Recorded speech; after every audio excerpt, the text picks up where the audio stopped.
যেই সমাজের মানুষ গান বাজনা নর্তকী নাচায়, ওই সমাজে আমার আল্লাহ আযাব আর গজব ভূমিকম্প দেয়। বাংলাদেশে গান নাই, আযাব আছে, বাজনা আছে। রিকশাওয়ালা মেয়ে বিবাহ দিবে, এই বেচারাও দুইটা স্পিকার তো ছোট ছোট আনছে মাহফিলে, আর বিশাল বড় স্পিকার নাই না, ডিজে না বাজাইলে গায়ে হলুদ হয় না। কথা কয় না, ডিজে গান না বাজাইলে নর্তকী মেয়ে ছেলে ইচ্ছা মতো নাচানাচি না করলে, গায়ে হলুদ না দিলে এর বিবাহ হালাল হয় না। আছে না নাই? হালাল সম্পর্ক বিবাহ, সেখানে হারাম, এজন্য সংসারে ব্যারাম, নাই কোনো আরাম। কথা কয় না? যারা গান শুনবে, যারা নাচবে, যারা গানের তালে তালে শরীর নাচাবে, শরীর কিয়ামতের দিন তার পক্ষে না বিপক্ষে সাক্ষী দিবে। আরো জনে বলেন। এখন তো দেখি আধুনিক সময়ের মানুষ অত্যাধুনিক মনে দাবি করে, স্মার্ট যুগের মানুষ, তারা সন্তানকে ড্যান্স স্কুলে ভর্তি করে, গান শিখায়, ড্যান্স শিখায়। বিগত বছরে স্কুলে স্যারও নাচে, ছাত্রীও নাচে, জোরে কওয়া লাগবে, পাঠাইছে স্কুলে মানুষ বাড়ানোর জন্য। এটা গান শিখায়, কি শিখায়? জাহান্নামে তো যাওয়া লাগবে একটা কায়দায়। যেই সমাজের মানুষ নাচবে, নর্তকী নাচাবে, গান গাইবে, যারা আল্লাহর আযাব আর গজব ভূমিকম্পতে নিপতিত হবে তারা। গাও বাংলাদেশ গাও, তবে ইচ্ছে মতো গাও, মন চাইলে নেচে গে জাহান্নামে যাও, মন চাইলে নেচে গে জাহান্নামে যাও। নাচ গান আছে না নাই? দুই নম্বরে যেই সমাজের মানুষ মদ পান করবে, নেশা জাতীয় দ্রব্য পান করবে, যারা ভূমিকম্পে নিপতিত হবে তারা। নেশা আছে? বাংলাদেশ তো মদের লাইসেন্স দেয়, মদ খাইলে ধরে, জেলে দেয়, আবার মদের কায়দারে দেখছেন নাকি? তামসা লাগাই গেছে।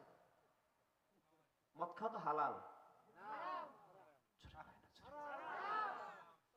সিলেটের জমিনে শাহজালালের মাজারের গেটের সামনে মাথায় বড় চট, গায়ে সালার পট, হাতে গাঞ্জার পট, জটার পট নিয়ে বয়ে রয়েছে। আর কে বাবা শাহজালাল মদ খাম গো জন্য হালাল, বাবা শাহজালাল নেশা করাম গো জন্য হালাল। আছে না নাই? মাঝে মাঝে কয়, আরে লোকে বলে বাবাই নাকি সব জানে, আমরা মরি ভণ্ড, বাবাই কিচ্ছু জানে না। লোকে বলে বাবাই নাকি সব জানে, সবকিছু জানে কে? আর ধরে বলেন কে? এত বড় বড় আল্লাহওয়ালা, যাদের মাধ্যমে এই জমিন ইসলাম এসেছে, সে আল্লাহওয়ালাদের মজলিসে গিয়ে, মাজার শরীফের কাছে গিয়ে, যে কুলাঙ্গার, যে গাদ্দার, যে নাফরমানেরা মদ সেবন করে, বুঝতে হবে ওরা বাবার আশেক না, ওরা শয়তানের আশেক। ঠিক কিনা ধরে বলো? মদ খাওয়া যাবে? নেশাজাতীয় দ্রব্য পান করা যাবে? বিড়িতে দুই একটা টান তো মারা যাবে, মাতে না? খাওয়া যাবে নি? কোন জায়গায় পাইছো বিড়ি খাওয়া আরাম? এ মাকরু মাকরু মাকরু, বিড়ি টানতে টানতে নামাজ হয়ে যাবে। এটা বুঝে না যেখানে পেঁয়াজ খেয়ে, রসুন খেয়ে নামাজে যাওয়া নিষেধ, কাঁচা পেঁয়াজ খেয়ে, রসুন খেয়ে নামাজ যাওয়া, সরাসরি পেঁয়াজ খেয়ে রসুন নামাজে যাওয়া যাবে না, সরাসরি হাদিস দ্বারা সাহাবেত নিষেধ করেছেন নবী। কেন? পেঁয়াজের গন্ধে মানুষ কষ্ট পায়, রসুল বলে ইহাতে ফেরেশতারাও কষ্ট পায়। পেঁয়াজ কাঁচা পেঁয়াজ খেয়ে নামাজে যায় যারা, রহমতের ফেরেশতা থেকে দূরে সরে যায় তারা। রহমতের ফেরেশতা থাকে না, তো পেঁয়াজের গন্ধে যদি ফেরেশতা না থাকে, বিড়ির গন্ধে ফেরেশতা আয়? আমি মাঝে মাঝে বলি যে বিড়ি এমন একটা পারফিউম, এমন একটা স্প্রে, এমন একটা বডি স্প্রে, আতর কিনে 2000, 3000, 5000 টাকায়, দুই একদিন পর ঘ্রাণ নাই। কিন্তু আল্লাহর বান্দা কোন গায়ে জামা নিয়ে যদি বিড়ি খায় বিসমিল্লাহ ছাড়া, 7 দিন পর জামা ধোয়ার বড় ঘ্রাণে পাওয়া যায় কি যায় না? এই রাস্তা থেকে একজন বিড়ি টানতে টানতে গেলে আধা ঘন্টা পরে দেখো ঘ্রাণ আর ঘ্রাণ, ঘ্রাণ আর ঘ্রাণ। আছে না নাই? মদ খায় যারা, নেশাজাতীয় দ্রব্য পান করে যারা, আল্লাহর হাবিব বলে কিয়ামতের ময়দানে ওই আদরের বান্দাদেরকে আমার আল্লাহ জাহান্নামের ভিতরে একটা মেহমানদারি করাবে। কোথায়? জোরে কয় না? জাহান্নামে মেহমান খাওয়ায় না আযাব দেয়। আল্লাহর হাবিব বলো আমার সাহাবারা, আমার আল্লাহ বুখারী মুসলিমের বর্ণনা আসছে, আল্লাহর হাবিব বলেন জাহান্নামে আল্লাহর বান্দারে হাজির করবে, আমার আল্লাহর বান্দা ডেকে ডেকে বলবে মুনিব, পানির তৃষ্ণা আর আমি একটা বিন্দু মাত্র সহ্য করতে পারি না, ও আল্লাহ আমাকে একটু পানি দাও। আল্লাহ বলবে ফেরেশতারা রে, এই বান্দা পানি পানি বলে 1 বছর 2 বছর নয়, একটানা 50 বছর এক পায়ে দাঁড়ায় দাঁড়ায় চিল্লায়, দাও না বান্দার জন্য একটু পানি নিয়ে যাও। আর বান্দার গলায় একটা পাত্র ঝুলাইয়া দাও। কি পাত্র? বলে আল্লাহর বান্দা দুনিয়ার জমিন নেশা জাতীয় দ্রব্য পান করেছে, এই আল্লাহর বান্দা ইয়াবা করছিল, মদ করছিল, এই নেশায় আসক্ত বান্দার গলদেশে একটা পাত্র ঝুলাইয়া দাও। দূর থেকে যেন আল্লাহর বান্দারে তাকাইলে দেখতেই মনে হয় যে আল্লাহর বান্দা একজন নেশাখোর, একজন মদখোর। দেখলি যেন ফেরেশতারা বুঝতে পায় বান্দা 1 বছর নয়, 2 বছর নয়, 50 বছর এক পায়ে দাঁড়ায় দাঁড়ায় পানি চায়। যাও এই পেয়ালার ভিতরে বান্দার জন্য তিনাতুল খবল নিয়ে যাও। বান্দা বিড়ি খায়া ধোঁয়াগুলো কই গেছে টাইনা টাইনা তাকায় তাকায় দেখছে। বান্দা মদ খেয়ে মাতাল হয়ে গিয়েছে, ইয়াবা খেয়েছে, নেশা জাতীয় দ্রব্য পান করেছে। আমি আল্লাহ জাহান্নামে ওদের জন্য এমন খাবার দিব, যাও ও ফেরেশতারা 50 বছর পানি পায় নাই যারা, পানি নিয়ে যাও তাদের জন্য। একটা পেয়ালার ভিতরে বান্দাকে কিছু নিয়ে হাজির হয়ে যাবে। আল্লাহর বান্দা পেয়ারা দেখে হামা গুড়ি দেখে তারায় তারায় যাবে, দাও পানি দাও, পানির তৃষ্ণার জীবনটা বাঁচে না। হাবিব রহমত আলা পয়গম্বর আরবি ডেকে ডেকে বলে সাহাবীরা রে, আল্লাহর বান্দা পেয়ালাটা হাতে নিবে যখন, ওই জাহান্নামে যে মেহমানদারির পেয়ালা দেওয়া হবে, পেয়ালাটা ধরতে দেরি বান্দার হাড্ডি থেকে গোস্তর চামড়া গুলো খসে খসে পড়তে দেরি হবে না। বান্দা চিৎকার দিয়ে বলবে আল্লাহ, পানি চেয়েছি কলিজা ঠান্ডা করার জন্য, কি পানি দিলা? কলিজা ঠান্ডা হওয়ার আগে আমার বুকের হাতের হাড্ডি আর চামড়া যেন আলাদা হয়ে গেল। আল্লাহ বলবে খাও, দুনিয়ায় কত নেয়ামত দিয়েছি, কত আদর করেছি, ভালোবেসেছি, এত কিছু খেয়ে আমি আল্লাহরে ডাকতে পারো নাই, বুঝতে পারো নাই। যাও না বান্দা, নেও না, তুমি এই পেয়ালা থেকে খাওয়া শুরু করে দাও। অন্তরটা শুকায় যায় নাই, বরং পুরে ভুনা হয়ে গেছে। বান্দা এবার মনে করবে গরম যত থাক, অন্তরে ক্ষুধা আর অন্তরে পানির বড় তৃষ্ণা, খাওয়ার জন্য পাগল হয়ে যাবে। বান্দা পাগল হয়ে যাবে, তাকে দেখবে সেই পেয়ালায় পানি নাই, সেই পেয়ালায় কোনো পানি নাই, সেই পেয়ালায় জমজমের পানি পাবে না, আবহাতের পানি পাবে না, কাউসারের পানি পাবে না, বৃষ্টির পানি পাবে না, টিউবওয়েলের পানি পাবে না। তাকে দেখবে ওই নেশাখোর বান্দা নাফরমান জাহান্নামীদের জন্য পানির ব্যবস্থা করা হয়ে যাবে। সেটা হলো তিনাতুল খবল। ক্বালা সুইলা ইয়া রাসূলুল্লাহ, ও নবীরে তিনাতুল খবল কাকে বলে? হাবিব জানায়া দেয় সাহাবারা, জাহান্নামীদের আযাব দিতে দিতে যে রক্ত বের হবে, যে পুজ বের হবে, যে ঘাম বের হবে, যে চর্বি কাটা তেলগুলো বের হবে, পরে পরে মোবিলের মতো কালা কালা হয়ে যাবে, সব এক জায়গায় মিলায়া আমার আল্লাহ মিক্স করে গরম বানায়া, তপ্ত বানায়া, টকবক টকবক টকবক করে ফুটন্ত সেইটা ওই এক জায়গায় রক্ত পুজ পানি মিলায়া যেই পেয়ালা দিবে, ওই পেয়ালা খাবে তারা দুনিয়ায় বেনামাজি নেশাগ্রস্ত ছিল যারা। এ আমার বন্ধু, ও আমার সোনার যুবকেরা, হৃদয়ের যুবক, ও বৃদ্ধ বাবা, আজকে একটা বিড়ি খাইলে কত নেশা হয়, মনে হয় যেন একটু অন্তরে শান্ত লাগে। ইয়াবা খেলে মনে হয় ভাল লাগে, মদ সেবন করলে মনে হয় ভাল লাগে। পায়ে ধরে বলে নিজের এই সোনার জীবনটা নষ্ট করে দিয়েন না। আল্লাহ যদি জাহান্নামীদের কোটি কোটি মিলিয়ন মানুষের সামনে একটা ঘন্টা বাজায় দেয়, সবাই তাকায় দেখবে আল্লাহর বান্দা বড় একজন নেশাখোর ছিল, আল্লাহর বান্দা হারামখোর ছিল, আল্লাহর বান্দা খাও খেতে গিয়ে হতবাক হয়ে যাবে। হাবিব জানায় দেয় আল্লাহর বান্দা এক ঢোক যখন গিলবে, গিলতে দেরি কণ্ঠনালী ঝলসে পড়ে যাবে, নারীগুলো বের হয়ে যাবে, হাড্ডি থেকে গোস্ত আর চামড়া গুলো খসে খসে খসে খসে পড়া শুরু হয়ে যাবে। বান্দা বলবে আল্লাহ তোমার কাছে আমি পানি চেয়েছিলাম, কি পানি দিয়েছো গো আল্লাহ? আল্লাহ বলবে বান্দা বল, আর কিছু মনে চাইনি। বান্দা ডেকে ডেকে বলবো মনি ক্ষুধার ক্ষুধা সইতে পারি না। জাহান্নামে ফেরেশতা একটা সেকেন্ডের জন্য বিশ্রাম দেয় না। আল্লাহ মরণ চাই, মরণ আমাদের হয় না, মনে হয় যেন মরণ হলে জীবনের তরে বেঁচে যাব। আল্লাহ বলবে লা ইয়ামুতু ফিহা ওয়া লা ইয়াহইয়া, মরণ নাই, বাঁচতেও পারবা না। আল্লাহর বান্দা আর কি চাও? জাহান্নামের তলদেশে একটা আগুন জ্বলতে জ্বলতে গাছ তৈরি হবে, ওই গাছ থেকে একটা ফল হবে, ফল, ওই ফলটা হবে কাঁটাযুক্ত ফল। ওই ফল আল্লাহর বান্দাকে মেহমানদারির জন্য জাহান্নামীদের দেওয়া হবে। জাহান্নামী হামাগুড়ি দিয়ে ক্ষুধার যন্ত্রণা সহ্য হয় না। 12 থেকে 13 ঘন্টা রমজান মাসে রোজা রাখতে গিয়ে ক্ষুধার যন্ত্রণায় মনে হয় যেন সব মসজিদের ইফতারি একাই খেয়ে ফেলতে পারবো, এমন চিন্তা তৈরি হয়ে যায়। 2 গ্লাস পানি খাওয়ার পর আর মনে চায় না। আল্লাহর বান্দা 1 বছর 2 বছর নয়, শত শত বছর জাহান্নামের আযাব ভোগ করতে ক্ষুধার্ত আল্লাহর বান্দা ক্ষুধার জন্য উদ্রেক হয়ে যাবে।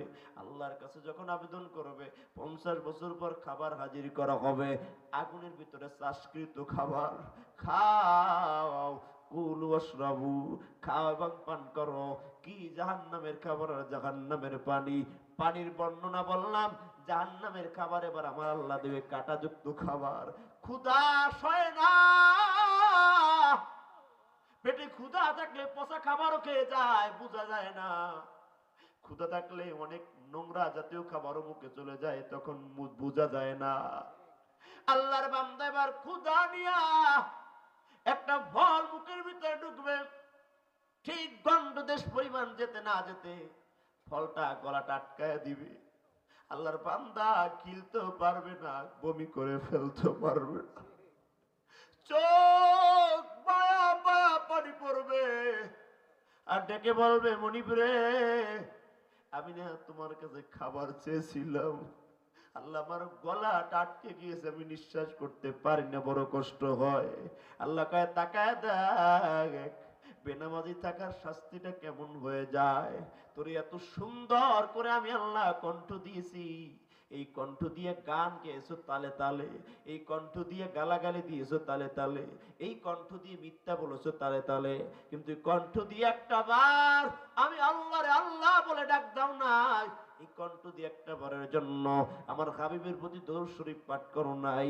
বান্দা খাও, বলো জাহান্নামের আগুন খাওয়া তোমার জন্য কেমন কঠিন হয়ে যাবে। 4 টাকা যেই সমাজে বেড়ে যাবে, আযাব আর গজব তসবির দানা নাই পড়তে থাকবে।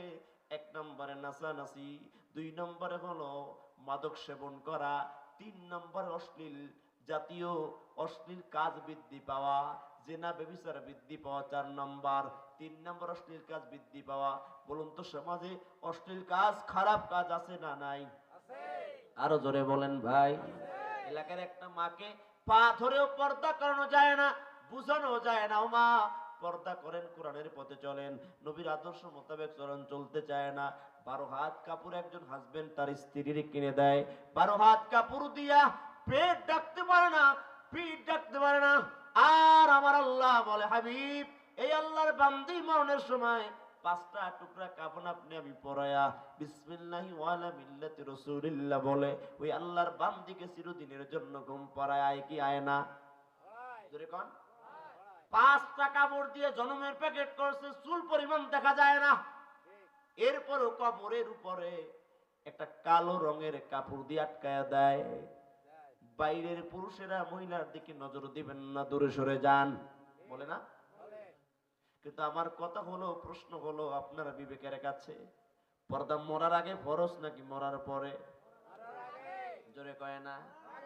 পা ধুইরা যেই মহিলারে 12 হাত কাপড় দিয়া পেট পিট ঢাকানো যায় নাই, ওর জন্মের তরে 5 টুকরা নয় 15 টুকরা কাপড় দিয়া যদি পর্দা করে কবরে পাঠানো হয়, জান্নাতে ঘ্রাণ পাবে না, জাহান্নাম ছাড়া ওই মহিলার জায়গা অন্য কোথাও হবে না। ও বিলকুলের মা, আজ পর্দা করলে আপনাকে আনস্মার্ট মনে হয় না, না, পর্দা করলে মনে হয় আপনার দিকে কেউ তাকায় না, ব্যাপারটা এমন নয়। আপনি মনে করেন অশ্লীল ড্রেস পরে কাপড় চোপড় পরে বের হলে এই দুনিয়ার মানুষ আপনার দিকে হা করে তাকায় থাকে, আপনি জাতির ক্রাশ হয়ে যান। না মা না, আপনাকে দেখে যারা গুনাহ করে বদ নজরে তাকায়, জেনার নজরে তাকায়, যাদের পর্দার খেলাপ হয়, এই প্রত্যেকটা মানুষের আমল নামার গুনাহ আপনার নিজের আমল নামায় দায়িত্বভার বহন করা লাগবে, এবং আপনার স্থান জাহান্নামের অতল গহ্বরে হয়ে যাবে। যেই মহিলা নিজের চুল দেখায় দেখায় চলে, ওই মহিলার চুলে আর আল্লাহ এক একটা বিষধর সাপ তৈরি করে দিবে। হাদিস বলছি শুনুন। শুধু তাই নয়, আল্লাহ নবী বলে একটা সাপ যদি দুনিয়ার জমিনে একটু নিঃশ্বাস ফেলতো, ওই নিঃশ্বাসে এই গোটা পৃথিবীর গুল্ম লতা সবুজ সোনালী ঘাসগুলো ধ্বংস হয়ে যাইতো। বিষের তেজস্বী পাওয়ারে একটা ঘাস এই জমিনে পয়দার জন্ম নিত না, এত পাওয়ার। এরকম এক একটা পরই বিষাদার সাপ আল্লাহর বান্দির মাথায় ঠোকরাবে, আঘাত করবে আর দংশন করবে, আর বলবে এই চুল অমুক অমুক জায়গায় দেখাইছো, এই চুল দেখায় যুবকদের আকর্ষণ করার মজা বেশি নাকি জাহান্নামের আযাব সহ্য করার মজা বেশি? চিল্লাবে আল্লাহর বান্দি, উপায় কেউ পাবে না। পায়ে ধরে বলি, ও বিলকুলের মা, ও কসুয়ার আম্মা জানেরা, আচ্ছা সাইনবোর্ড বাজারে যদি যান, পুরুষের তুলনায় মহিলা বেশি না কম? দৈবক কাটি গেলে মহিলা বেশি না কম? আশপাশে বাদাল বাজারে গেলে মহিলা বেশি না কম? কসুয়ায় গেল মহিলা, বাগেরহাটে গেল মহিলা। কেন কেন কেন? এ তো আপনার মেয়ে না, আপনার মা না, আপনার স্ত্রী। হয় আমার মেয়ে না আমার মা না, হয় আমার স্ত্রী। আপনি হারা দেশ সুন্দর করার দরকার নাই, নিজে প্রতিশ্রুতিবদ্ধ হন, আজকে থেকে আমার মেয়েকে বেপরদায় চলাবো না, আজকে থেকে আমার স্ত্রীটারে বেপরদায় চলাবো না। নিজে প্রতিশ্রুতিবদ্ধ হন। আপনি আপনার পরিবারকে সুন্দর করলে, এলাকার প্রত্যেকটা মুসল্লির দায়িত্ব নিয়ে নিজের স্ত্রী নিজের সন্তানকে ইবাদত করলে, এলাকা একটা বেপরদাওয়ালি নারী খুঁজে পাওয়া যাবে না। বলছিলাম মরণের কথা। মরণের সময় মানুষ কয় দল? মনে আছে? মনে আছে? আরো জোরে বলেন, কয় দল? 2 দল। এক দল জান্নাতি আর এক দল জাহান্নামী। জাহান্নামীদের মরণের সময় আমার আল্লাহ ফেরেশতাদের পাঠিয়ে বলবে, ডাক আল্লাহর বান্দার চিরদিনের জন্য কবরের দিন নিয়ে আয়, আল্লাহর বান্দার চিরদিনের জন্য দুনিয়ার বাহাদুরি থেকে নিয়ে আয়। আল্লাহর বান্দা এবার চিৎকার দিয়ে বলবে, আল্লাহ এ আযাব সইতে পারবো না। আল্লাহকে তো মরণ টাইম ফার্স্ট টাইম মাত্র শুরু, যার শুরু হয়েছে আর শেষ হওয়ার আশা করা যায় না। ওয়াল্লাযীনা কাফারু ওয়া কাযযাবু বিআয়াতিনা উলাইকা আসহাবুন নারি হুম ফিহা খালিদুন। কোরআন অস্বীকার করেছো, আল্লাহর আয়াত অস্বীকার করেছে যারা, জান্নাতি না জাহান্নামী হবে তারা? জোরে কর না কেন? একদিন 2 দিন নয়, চিরদিনের জন্য জাহান্নাম। ও আমার বিলকুলের ভাইরা, আপনি যেই দল হন, যেই দলের মতের হন না কেন, মরণের সময় আপনি আলেম হন আর গয়রে আলেম হন, ইমাম হন আর মুয়াজ্জি হন, মুসল্লি হন আর আম জনতা হন, আমার এই আলোচনাটুকু কোরআনের আলোচনা, আমার নিজের বানানো নয়। নিজের মাথা দিয়ে আজকে বালিশের সাথে মিলায় চিন্তা করবেন, আসলে আমি কোন পথে হাঁটি? জান্নাতের পথ নাকি জাহান্নামের পথ? আল্লাহওয়ালাদের পথ নাকি আল্লাহ ভোলার পথ? রাসূলের আদর্শে নাকি আবু জাহেলের আদর্শে? এটা চিন্তা করে মিলানো লাগবে। আবু জাহেলের চরিত্র ছিল এমন, নিজে কোরআন শুনেছে, অন্যকে শুনতে দেয় নাই। ঘুমাইতেছেন আপনারা মনে হয়? নিজে কোরআন শুনছে, অন্যকে শুনতে। আমরা আবু জাহেলের কিছু নতুন চামচা পেয়েছি, যারা নিজেরাও কোরআন শুনে না, অন্যকেও কোরআন শুনতে দেয় না। আছে না নাই? আল্লাহর জমিনে আল্লাহর কোরআনের বয়ান যারা বন্ধ করেছে, আল্লাহর জমিনে হকের আওয়াজ বন্ধ করেছে যারা, যুগের আর সময় পরিবর্তনে বাংলার জমিনে জায়গা পায় নাই তারা। আস্তে করে কোন কেন? আবার যদি নতুন করে কেউ চিন্তা করে কোরআনের মাহফিলের উপর একটা সিস্টেম চালু করতে হবে, এই মাহফিলগুলো একটা অবকাঠামো নিয়ে আসতে হবে, এই মাহফিলের ভিতরে একটা গাইডলাইন বান্ডিং করতে হবে, এই কথাগুলো বলা যাবে না। বলবে যারা দেশ থেকে তাদের চেয়েও লাঞ্ছিত অপমানিত হয়ে দেশ ত্যাগ করতে বাধ্য হবে তারা। আল্লাহর হাবিব একদিন দুই দিন নয়, কষ্ট চাপাদের এই শেষ করে দিবার অল্প একটু সময়। আল্লাহর হাবিব একদিন দুই দিন নয়, বহুদিন পর্যন্ত অসুস্থ। তার ভিতরে 3 দিন আল্লাহর নবী মারাত্মক ভাবে অসুস্থ হয়ে পড়ে আছে। মাত্র হুঁশ হয়, আবার বেহুশ হয়ে যায়, আবার হুঁশ হয়, আবার আল্লাহর হাবিব বেহুশ হয়ে যায়। আল্লাহর নবী তাকায় তাকায় দেখেন হাবিবের পাশে কলিজার টুকরা, কলিজার ধন, নয়নের মণি ফাতিমাতুজ জোহরা রাদিয়াল্লাহু তাআলা আনহা কান্না করে বুক বাসা, ইয়া রাসূলুল্লাহ ওয়া ইয়া হাবিবাল্লাহ, বাবা গো আপনার এই অসুস্থ শরীর আমি একটা সেকেন্ডের জন্য দেখতে পারি না। ফাতেমার কান্না দেখে নবীজি সহ্য করতে পারে না। ফাতেমাকে অনেক মহব্বত করে আর ভালোবাসে। হাদিসে পাকে রাসূল বলেন, আমার ফাতেমাকে যারা কষ্ট দেয় আমি নবীরে তারা কষ্ট দেয়। আমার ফাতেমা হলো আমি নবীর শরীরের অংশ। ও ফাতিমা তুমি কান্না করবা না মা, তোমার কান্না আমি নবী একটা সেকেন্ডের জন্য সইতে পারি না। ফাতেমা আয় আয়, আমি বাবার কাছে আয়।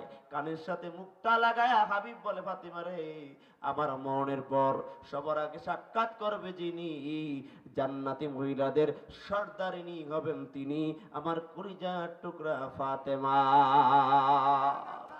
কান্না বন্ধ হয়ে গেছে। ফাতেমার এত ভালোবাসা মোহাব্বত নবীর অন্তরে ছিলেন।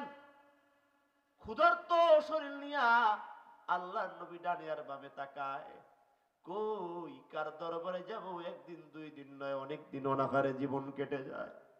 সাহাবার নবীর সামনে এসে বলি, ইয়া রাসূলুল্লাহ ওয়া ইয়া হাবিবাল্লাহ, ইসলাম গ্রহণ করার কারণে মায়ের কাছে গিয়ে যদি বলি মা আমার একটু খাবার দাও, মা খাবার দেয় না, বরং ঘাড় ধাক্কা করে ঘর থেকে তাড়ায় দেয়। বাবার কাছে গিয়ে বলি বাবা আমার খাবার দেন, আমার বাবা ডেকে বলে মুহাম্মাদের আদর্শ না ছাড়লে খাবার পাওয়া যাবে না। ডেকে বলি নবী আমি তো তার আদর্শ ছাড়তে পারবো না, আমার জীবন ছেড়ে দিতে পারবো, আমার নবীরে ছাড়তে পারবো না। এটা বলতে দেরি আমার বাবা ঘাড় ধাক্কা করে চাবুক থেকে মারতে মারতে ঘর থেকে বাহির করে দেয়। ও হাবিব, ক্ষুধার যন্ত্রণা সহ্য করতে পারি না, কারণ দুনিয়ায় যারা গ্রামে বড় হয়েছেন মা তাদের আদর করে ভালোবেসে বড় বানিয়েছেন। ছোট্টবেলায় যারা পানি ভাত আর মরিচ পোড়া দিয়ে ভাত খেয়েছেন, তাকায় দেখবেন 12টা 1টার সময় সন্তান যখন ফিরে আয়, আবার মা একই খাবারগুলো পানিগুলো চিপড়ায় চিপড়ায় সুন্দর করে সন্তান খেতে দেয়। ওই সময় তাকায় দেখছি বোন খাবার খেয়েছে, ভাই খাবার খেয়েছে, নিজে খাবার খেয়েছি, বাবা খেয়েছে, দাদি খেয়েছে, আপনজন সবাই খেয়েছে, কিন্তু একজনের খাবারটা তিনি খায় নাই। তিনি মা সন্তানের জন্য খাবারগুলো উপর করে রেখেছে, অতিরিক্ত রেখে মায়ের নিজের খাবারটা পানি দিয়ে জিয়ায় জিয়ায় রেখে 12টার সময় সন্তানকে আবার উপহার স্বরূপ দিয়েছে।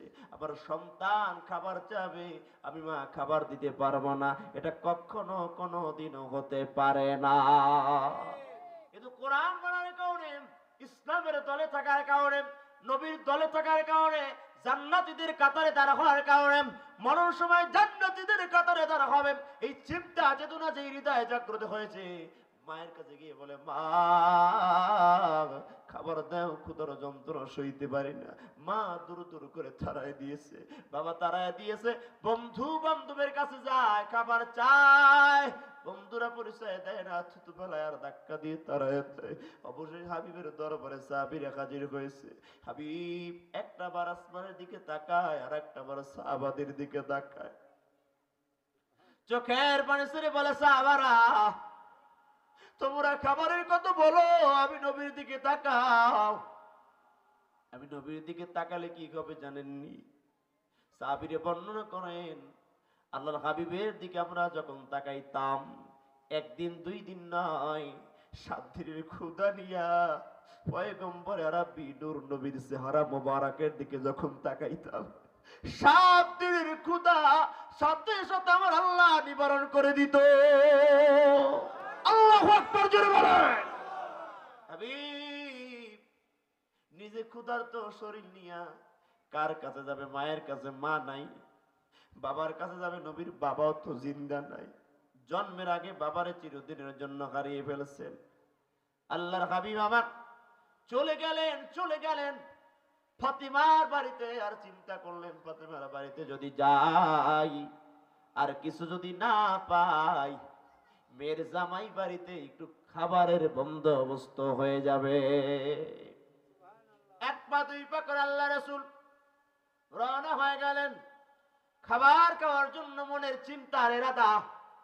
আল্লাহর হাবিব ফাতেমার বাড়ির দরজায় গিয়া সালাম, আসসালামু আলাইকুম ইয়া আহলাল বাইত। ঘরের জন্য যখন সালাম দিলেন, ঘর থেকে কোনো জবাব পেলেন না। আবার আল্লাহর হাবিব সালাম দিলেন যখন, আওয়াজ পেলেন না তখন একবার দুইবার নয় 3 বার সালাম দিয়েছে। কয়বার? আপনারা বিরক্ত হচ্ছেন? সালাম কি দেওয়া লাগবে? আপনারা দেন? ঘরের ভিতরে সালামের প্রচলন আছে? ভুলে গেছেন? ভুইলা। ইসলামের বিধি নিয়ম হলো নিজের ঘরে যদি প্রবেশ করতে যায় সালাম দেওয়া লাগবে। কার ঘরে? নিজের ঘরে যদি প্রবেশ করেন সালাম দেওয়া লাগবে। অন্যের ঘর তো দূরের কথা। সাহাবী অবাক হয়ে বললেন ক্বালা সুইলা ইয়া রাসূলুল্লাহ, ও নবী নিজের ঘরে প্রবেশ করতে আবার সালাম লাগে নাকি? আল্লাহ নবী কয় কেন? কয় সেটা তো আমার নিজের ঘর। আল্লাহ নবী জবাবে বলেন সাহাবী রে, নিজের মাকে কি উলঙ্গ দেখতে মন চায়, বস্ত্রহীন দেখতে মন চায়, নিজের বোনকে কি বস্ত্রহীন অবস্থায় দেখতে মন চায়, পছন্দ করো তোমরা? চিৎকার দিয়ে সাহাবী বললেন না নবী, কখনোই নাই, নট এবার। আল্লাহ রাসূল বলে সাহাবারা এটা পছন্দ করে না যারা ঘরের সামনে গিয়ে সালাম সবার আগে দিবে তারা।